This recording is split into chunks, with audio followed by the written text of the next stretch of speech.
सरकार ने नया एक्ट निकाला है जीएसटी को PMLA that is prevention of money laundering act को लेकर। जिस एक्ट के बाद से काफ़ी संख्या में जो व्यापारी वर्ग हैं उनमें चहल पहल देखने को मिल रही है। कई लोग कह रहे हैं कि ये जो व्यापारी वर्ग है उनके लिए सही नहीं, हालांकि कुछ लोगों का कहना है और सरकार का ये कहना है कि ये देश हित में लिया गया फैसला है और टैक्स से रिलेटेड जो मामले हैं उसमें सरकार को इसका काफ़ी ज़्यादा बेनिफिट मिलने वाला है। इस मुद्दे पर आइए हम कुछ व्यापारियों से बातचीत करते हैं, उनके पक्ष को जानने का प्रयास करते हैं कि ये जो पीएमएलए लगाया गया है इसका कितना फ़ायदा व्यापारियों को होगा या फिर व्यापारियों को इसका खामियाजा भुगतना होगा। नोटिफिकेशन निकाला है जिसमें जीएसटी को PMLA that is prevention of money laundering के अंडर में कर दिया गया और अब ईडी किसी भी व्यापारी के ऊपर जो इनकी जीएसटी पेमेंट करते आए हैं उन पर कार्रवाई कर सकती है। इस मैटर को लेकर जब से ये आया है व्यापारियों में काफ़ी हलचल देखने को मिल रही है। क्या इसके पीछे वजह है, क्यों परेशानी होगी व्यापारी वर्ग को? नहीं, परेशानी ईडी अब व्यापारी के ऊपर में व्यापारी जो है वो ईडी के रडार में रहेंगे तो निश्चित रूप से कहीं ना कहीं जो है ये भारी परेशानी का सामना व्यापारियों को करना पड़ेगा। हम लोग जब जीएसटी लागू हुआ था तो हम लोग खुश हो रहे थे क्योंकि हम लोग को बताया गया था कि ये बहुत ही सरल कानून रहेगा और व्यापारियों के हित में रहेगा, तो व्यापारियों को जो है व्यापार करने में किसी प्रकार की कोई तकलीफ नहीं रहेगी।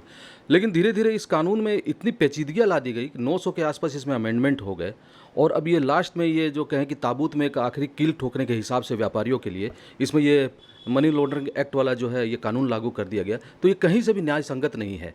ये कानून किस लिए लागू हुआ था पहले हमको ये भी समझना होगा। ये कानून 2005 में आया था, उस वक्त जो है बहुत टेररिस्ट एक्टिविटीज़ हो रही थी तो उनको फंडिंग रोकने के लिए इस कानून को लाया गया था कि ये मनी लॉन्ड्रिंग एक्ट में सबको हम लोग गिरफ्तार करेंगे। और इसमें ये ऐसा कानून है कि कोई भी गिरफ्तार होता है अगर सस्पेक्ट और गिल्टी दोनों के वक्त, सस्पेक्ट भी अगर आप हैं तो भी आपको बेल नहीं मिलेगा। तो ऐसी परिस्थिति में जब आतंकवादियों का फंड रोकने के लिए इस कानून को लागू किया गया था तो व्यापारियों के ऊपर में यह कानून क्यों लागू हो रहा है? क्या व्यापारी आतंकवादी हैं? हमारा यही कहना है कि हम लोग आतंकवादी नहीं, हम लोग व्यापारी हैं, व्यापार करना चाहते हैं और सही तरीके से व्यापार करना चाहते हैं।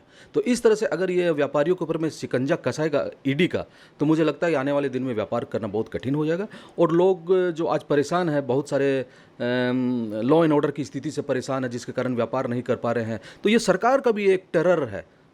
जो सरकार जो है ये भी एक अपना आतंक के जरिए जो है लोगों को, व्यापारियों को डरा धमका रही है जिससे इस पर व्यापार बहुत प्रभावित होगा। इसको लेकर के भैया आप कहीं पर रहती भी किए थे क्या? हमने इसको लेके अभी मीडिया वगैरह के माध्यम से हमने इसका विरोध शुरू कर दिया है और आने वाले दिन में हम इसको व्यापक स्तर से इसका विरोध करेंगे और हम जो भी हमसे संभव हो सकेगा माननीय प्रधानमंत्री तक गुहार लगाएंगे कि इस कानून को वापस लिया जाए, क्योंकि व्यापारी कहीं से भी आतंकवादी नहीं है, वो एक व्यापारी है और सही तरीके से व्यापार करना चाहते हैं। हो सकता है कि उनके अंदर में मन में ये हो कि जो गलत काम करते होंगे उसको हम लोग पकड़ेंगे, लेकिन आज तक जो भी कानून बनते आया है उस कानून में जो रसूखदार रहे हैं वो कभी नहीं पकड़ाते हैं, जो छोटे छोटे लोग रहते हैं वही हमेशा पकड़ाते हैं, वही सजा के पात्र बनते हैं। और ईडी का ऐसा कानून है कि अगर आप सस्पेक्ट भी हैं तो भी आपको गिरफ्तार किया जा सकता है और ऐसी परिस्थिति में बेल नहीं मिलेगा। तो ये व्यापारियों के लिए बहुत बड़ी चिंता का विषय है। देखिए, जीएसटी जो भारत में आया है इसका law and order system act काफ़ी विस्तार है, लंबा है। सच्चाई ये है कि ये लागू हुए तो आज मान लीजिए 6-7 साल हो गए हैं। अभी तक ना तो सरकार इस पर पूरी तरह ट्रांसपेरेंट हो पाई है, ना हम व्यापारी पूरा तरह ज्ञानी हो पाया है इस मामला में। जीएसटी से व्यापार में काफ़ी सुविधा बढ़ी है। आज हम पूरे भारतवर्ष में व्यापार कर पा रहे हैं। कंपनियों की, लोगों की मोनोपोलियाँ ख़त्म हुई है। कुछ भ्रांतियाँ, कुछ त्रुटियाँ है एक्ट के अंदर में। इसके पहले भी एक बात आई थी कि जीएसटी नंबर को लेके पूरे व्यापारी के यहाँ छापेमारी होगी, उनका कागजों का जांच किया जाएगा, तो वो भी एक भ्रांति थी। सरकार ने ऐसा कोई आदेश जारी नहीं किया था। जीएसटी जिस दिन बना था उस दिन ही ये नियम था कि आपको दुकान के बाहर दुकान का जीएसटी नंबर, मालिक का नाम, रेगुलर है या कंपोजिशन है, उसको लिख के देना है। 5 साल बाद, 6 साल बाद ये रिमोट उड़ता है कि ऐसा होना, ये तो एक्ट में है ही है कि अगर आप व्यापार कर रहे हैं तो आपको एक वहाँ पर बोर्ड लगा के रखना है ताकि कोई भी अधिकारी, कोई भी कंज्यूमर, उपभोक्ता आवे उसको ये मालूम पड़ जाए कि आपका व्यापार रजिस्टर्ड है और आप जो बिल बना के दे रहे हैं उसमें आप टैक्स लेने के हकदार हैं या नहीं है, रीपेमेंट के हकदार है या नहीं है। ये लो था। अभी जो लो आया है ये GSTN है। ये मतलब आपस का इन्फॉर्मेशन एक दूसरे को साझा करना, इनकम टैक्स और जीएसटी। अभी तक क्या होता था कि जीएसटी विभाग अलग कार्य कर रहा था, इनकम टैक्स अलग कार्य कर रहा था। क्योंकि जिस दिन जीएसटी बना है उस दिन ये जीएसटी नंबर जो मिला हम लोगों को वो पेन बेस पे मिला है। जो पेन नंबर है, पेन नंबर के पहले राज्य का कोड, पेन नंबर के बाद में हमारा निजी कोड 1ZL 1ZP 2ZX इस टाइप का आता था वो। तो ये शुरू से ही ये पेन नंबर इनकम टैक्स के साथ में ही GST को जोड़ के बनाया गया है। पेन आधारित ये विक्रीकरण प्रणाली है। अभी जो सरकार ने जो घोषणा की है ये सिंपल है कि अगर कोई व्यापारी, कोई सेल कंपनी, कोई फर्जी बिल, कोई गैरकानूनी कर वसूली करता है, उसके ऊपर एक नियंत्रण के लिए अगर दोनों के खातों में मिसमैच होती है, GSTN बोल रहा है हमने 5 करोड़ का बिजनेस किया, इनकम टैक्स बता रहा है कि हमने वहाँ 7 करोड़ का बिजनेस दिया है या वहाँ 4 करोड़ का बिजनेस दिया है, तो ये मिसमैच क्यों हो रहा है? मुझे लगता है कि आम व्यापारी जो है, जो अपना GST का काम पूरे पक्के में करते हैं, अपने ज्ञान के अनुसार पूरा सही करते हैं, उनको ऐसे घबराने की आवश्यकता ही नहीं है। जो सेल कंपनियाँ हैं ही नहीं, फिर भी जो है टैक्स वसूला जा रहा है, इनपुट आउटपुट का खेला हो रहा है, उस पर यह अंकुश है।